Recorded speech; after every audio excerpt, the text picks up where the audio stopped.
बिस्मिल्लाहिर्रहमानिर्रहीम। अस्सलाम वालेकुम व्यूवर्स, वेलकम टू सारा नूरीज़ किचन। आज मैं आपके लिए बकरा ईद यानी कुर्बानी के गोश्त की एक ऐसी रेसिपी लेकर आई हूँ कि जो आप इस तरीके से अगर पकाएंगे तो बिल्कुल भी नहीं लगेगा कि ये कुर्बानी का गोश्त है, और इसमें किसी किस्म की जो है वो कुर्बानी के गोश्त की स्मेल नहीं होगी।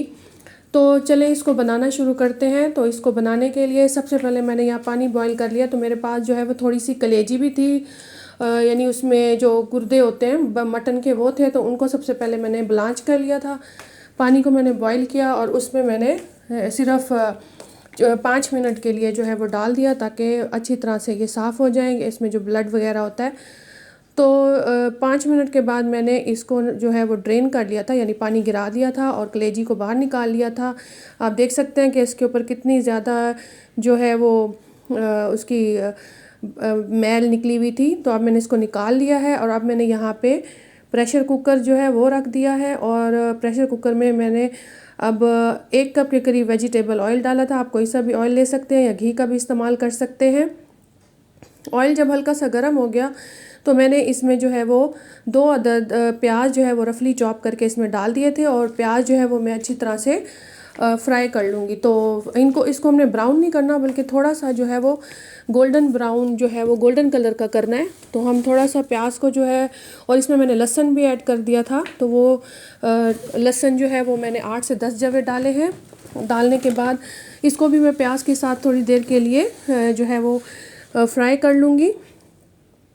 और इसको फ्राई कर लेने के बाद जो है वो जब बिल्कुल ये ट्रांसलूसेंट हो जाएंगे प्याज जो है, और हल्के से बादामी कलर के होने लगेंगे, तो फिर मैं इसमें जो है वो मटन ऐड कर लूँगी। तो यहाँ पर मैंने 1 kg के करीब मटन ले लिया था, और इस मटन को भी मैं प्याज और लहसुन के साथ डालकर जो है वो फ्राई कर लूँगी। और हमने इसको इतना फ्राई करना है कि मटन का कलर जो है वो चेंज हो जाए।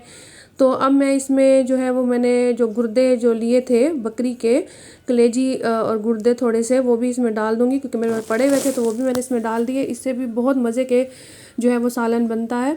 तो अब मैं इनको फ्राई कर लूँगी, और मटन को जो है वो अच्छी तरह से फ्राई करना है। जो है इस तरह से जो है इसका कलर जब चेंज हो जाएगा तो उसके बाद हम मिसाले डालेंगे। इसको अच्छी तरह से फ्राई कर लेंगे, तो जब हम इसको पानी डालकर इसको गलाएंगे तो इस तरह से हमारा मटन टूटेगा भी नहीं, और इसकी जो स्मेल होती है वो भी फ्राई करने से लहसुन और प्याज के साथ जो है वो ख़त्म हो जाती है।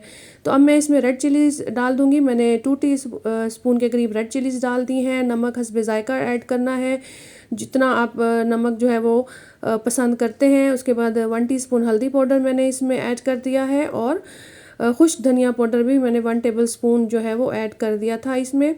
अब ये मिसाले डाल के भी हम अच्छी तरह से मटन को फ्राई कर लेंगे। तो जब मटन जो है वो अच्छी तरह से फ्राई हो जाएगा, मिसालों का कच्चापन ख़त्म हो जाएगा, तो यहाँ पर अब मैं चंद गरम मसाले डाल दूँगी, जिसमें मैंने 2 स्टिक जो है वो दालचीनी के डाल दिए हैं। 6 से 7 मैंने इसमें जो है वो लौंग डाल दिए हैं, और 8 अदद जो है वो मैंने इसमें काली मिर्चें डाली हैं। आप चाहें तो इसमें बड़ी इलायची भी डाल सकते हैं। तो बस मैंने इतना सा ही इसमें साबित गरम मसाला डाला है, और उसके बाद मैं इसमें 1.5 कप के करीब पानी डाल दूँगी, और 2 अदद मैंने इसमें बड़े टमाटर कट करके वो इसमें डाल दिए हैं। और अब मैं इसमें जो है इसको जब थोड़ा सा पानी में बॉयल आ जाएगा, तो अब मैं इसको ढक्कन लगा के कुकर को बंद कर दूंगी और इसके विसल लगा दूंगी, और कम से कम 10 मिनट से 15 मिनट तक के लिए मैं वेट लगाऊंगी। कुर्बानी का गोश्त जो है वो बिल्कुल फ्रेश होता है, तो वो जो है वो फ़ौरन गल जाता है। तो आप 10 मिनट के बाद आप देख लीजिएगा कि गल गया है। तो मैंने यहाँ पर 20 मिनट के लिए कुकर पे जो है वो इसको पकाया था। जब 20 मिनट के बाद मैंने ढक्कन हटाया है तो गोश्त अच्छी तरह से गल गया है। अब मैंने इसको अच्छी तरह से भून लिया है, गोश्त को भून लिया था, और ऑयल जो है वो ऊपर आ गया गोश्त के। तो अब मैं इसमें 2 टेबलस्पून भर के मैंने इसमें फ़्रेश दही डाल दी थी। दही डालने से भी इसका टेस्ट जो है वो बहुत अच्छा आता है, और वो जो बकरा ईद के गोश्त की जो स्मेल होती है वो भी इसमें से नहीं आती।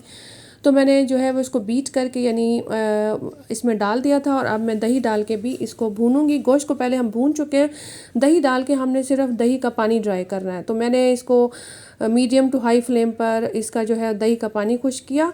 तो यहाँ पर हमारा जो है वो मटन अच्छी तरह से गल चुका है, भुन भी चुका है, तो रेडी हो गया है। तो अभी मैंने इसमें थोड़ा सा और पानी ऐड किया है इसकी ग्रेवी रखने के लिए। अगर आपको ग्रेवी नहीं चाहिए तो आप इसको जो है वो बगैर ग्रेवी डाले ही जब भुन जाए तो आप इसको उतार सकते हैं। तो मैंने इसकी थोड़ी सी ग्रेवी रखनी थी जो बहुत मज़े की लगती है, तो मैंने इसको जो है वो थोड़ा पानी डाल लिया था। और अब मैंने इसमें 1 टीस्पून के करीब गरम मसाला इसके ऊपर मैंने स्प्रिंकल किया है।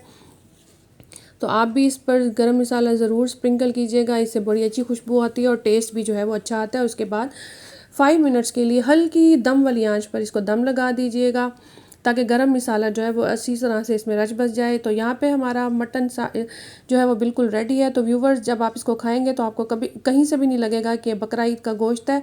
ये बहुत मज़े का, बहुत टेस्टी गोश्त बनेगा। Thanks for watching. अल्लाह हाफिज़।